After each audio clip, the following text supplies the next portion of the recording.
There's a new Peaky Blinders movie coming out. Sharp suits, flat caps, cigarette smoke, and the dark streets of 1920s Birmingham. But before you watch it, there's something most people don't know. The Peaky Blinders were real, and the actual truth about them is way darker, way weirder, and honestly way sadder than the show ever let on. So today, let me tell you the real story of the Peaky Blinders. Because once you know what actually happened, the movie is going to hit completely differently. Let's start with the biggest myth. Those iconic flat caps with razor blades sewn into the peak, the ones Tommy Shelby uses to blind his enemies? That never happened. Historians who've actually studied the real gang, especially Professor Carl Chin, who wrote the definitive book about them, have made this pretty clear. Disposable razor blades weren't even manufactured in Britain until 1908. The Peaky Blinders were most active in the 1890s. The blades literally didn't exist yet.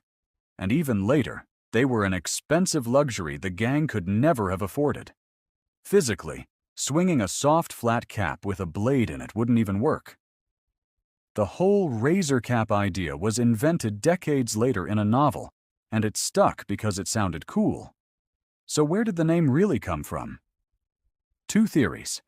Either their sharp, peaked caps looked stylish, and blinder was Birmingham slang for a good-looking guy, so Peaky Blinders basically meant sharp-dressed lads. Or they pulled those caps down low over their faces so victims couldn't identify them later. Either way, no razors. Now here's where the real story gets darker than the show. The real Peaky Blinders weren't tailored gangsters running an empire in the 1920s. They were teenage boys, some as young as 12, from the worst slum in Britain, a neighborhood in Birmingham called Small Heath. Overcrowded, filthy, no jobs, no future. They rose to power in the 1890s, not the 1920s as the show says. By the time the show is set, the real Peaky Blinders were already gone. They'd been replaced by another Birmingham gang led by a man named Billy Kimber, who does actually appear in the show. So their real leader wasn't Tommy Shelby. It was a man named Thomas Gilbert, who kept changing his name to avoid arrest, and mostly went by Kevin Mooney. He's the closest thing to the real Tommy Shelby, and he was more of a street brawler than a mastermind. Their real weapons weren't razor caps. They were belt buckles, hobnailed boots, fists. The gang got its power the ugly way, beating people senseless in the streets, robbing shops, terrorizing anyone who couldn't fight back. They didn't run a business empire.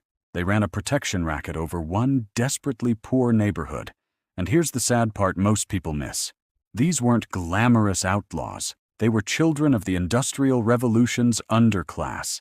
Kids who grew up in slums where the average life expectancy was in the 30s, in families crammed into one-room houses, in a system that gave them no way out. The gang gave them identity, pride, a uniform of sorts, flat caps, silk scarves, bell-bottom trousers. In a life where they had nothing, being a Peaky Blinder made them someone.